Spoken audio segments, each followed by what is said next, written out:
we are human beings, but there's a lot of people that we see with handicaps, or people who are poor.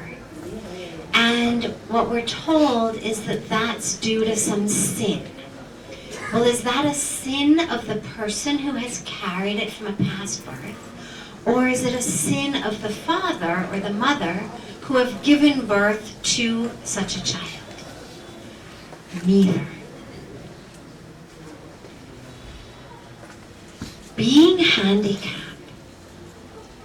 being poor, these are not punishments due to sin. The universe, the law of karma, it's not a system of rewards and punishments. It's not a system that says, you have been good, so you're going to be rich. You're going to go from being mail clerk to CEO in 2 weeks. You're going to win Miss America or Mr. America or Miss Universe. These are labels. We've come in and we've said, wealth is good, poverty is bad. Health is good, sickness is bad. Beauty is good. Lack of current beauty standards is bad. Because we don't even agree on what beauty is. So to talk about it as good or bad is a place we can't even go. We can only say, this city, this culture today, beauty standard is good. Otherwise, bad. To have the use of all 4 limbs is good. Not to have the use of all 4 limbs is bad. And since we've put these arbitrary, subjective labels on them, we've also then insinuated that if it's bad, well, there must be some reason you've got something that's bad. You must have done something bad. And it fits our concept, this very linear concept of black and white, and rewards and punishments. But that's not how the universe works. There's 2 forces at work in the universe. There's actually probably many more, but there's 2 I'm going to speak about. One is the simple science of karma. What that science says is, if you plant an apple seed, you will have an apple tree. There is no subjective label of that. The apple tree is neither good nor bad. It is neither a reward nor a punishment. It is simply the natural outcome of the planting of an apple seed. In the same way, the actions that we do have repercussions. If I sow the seeds of love, of sharing, of giving, of compassion, that's the fruit I'm going to reap.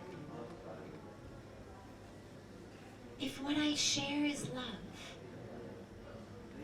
what I'm going to receive is love. If what I share is compassion, what I'm going to experience in the world is compassion. It's like that great famous story of the old man who's sitting on the road and a young boy is sitting with him, and a person walks down the road, a pilgrim, and says to the old man, "How's that village down the way?" And the old man says, "Well, where are you coming from?" He says, "Oh, I'm coming from such and such a village." And the old man says, "How was that village?" He says, "Oh, it was horrible. The people there were cruel and mean and rude and nasty, and they were liars." The old man said, "I'm so sorry But that's what the people in this village are also like. So the guy, of course, wasn't very happy, but he continued along the way. A short time later, another man walked by and says to the old man, "How's the village up ahead?" The old man says, "Well, where are you coming from? How was that?" He says, "Oh, I came from such and such a village. It was so beautiful. The people were so loving, so caring, so generous." And the old man said, "Well, there's good news. That's exactly how the people in the next village are." And the young boy sitting with him says, but there's only one village up ahead.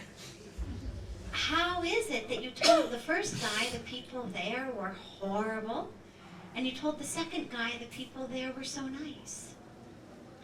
And the old man said, "Because the first man sees meanness, evokes meanness. The second man sees love, evokes love." It's like when Puja Swamiji always says, if we're in peace, what do we share? We share peace. We exude peace. We manifest peace.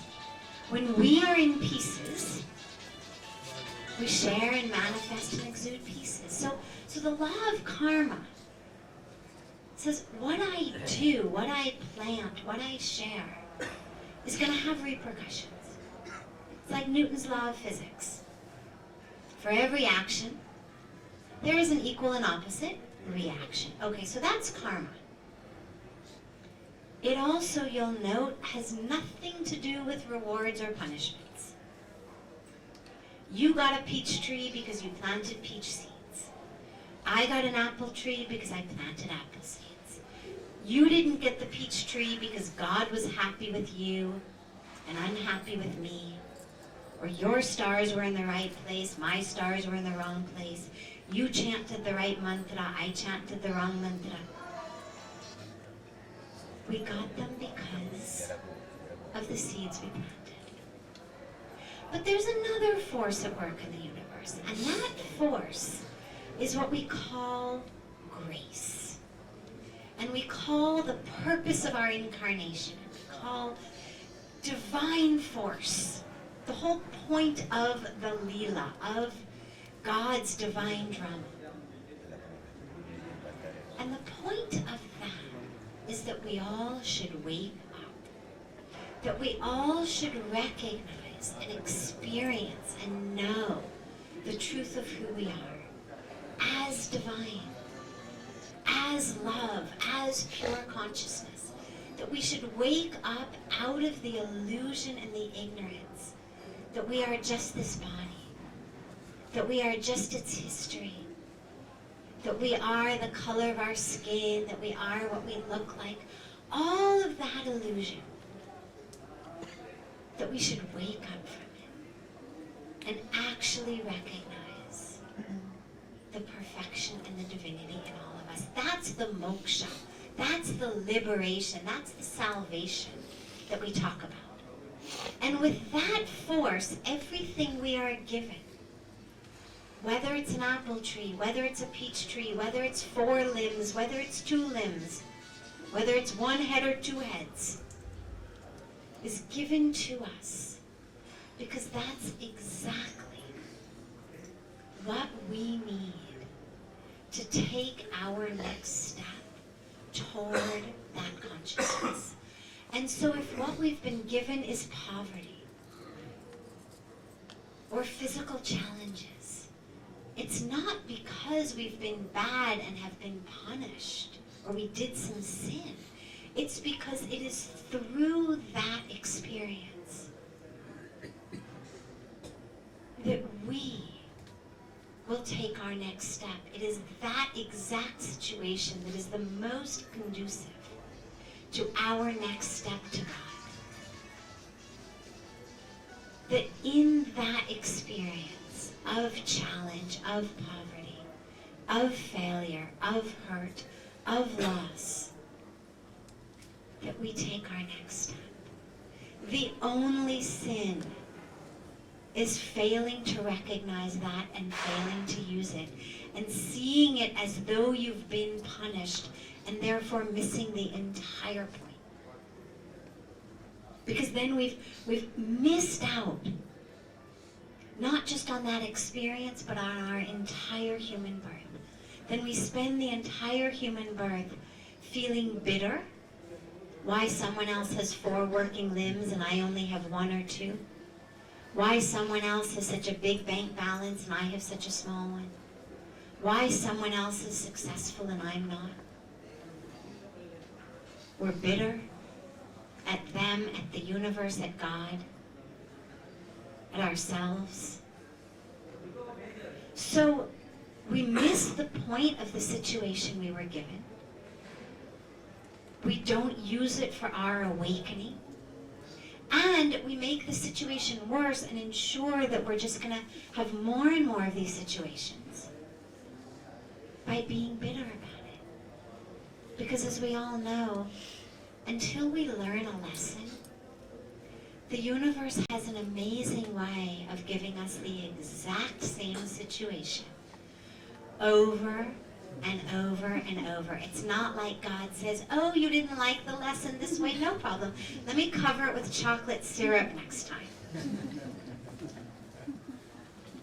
You didn't get it this time? You're just going to get it in exact, as difficult a way next time. Until you get it. Because that's the step you have to take. So, in summary, last but very worth repeating, should anyone have missed it, not a handicap, nor poverty, nor any life situation is a punishment for sin. It is, nor is it a reward for good behavior. It is all given to us because it is that situation that is most conducive for our next step. And if what we want in our next step is a peach tree, today we should plant peach seeds.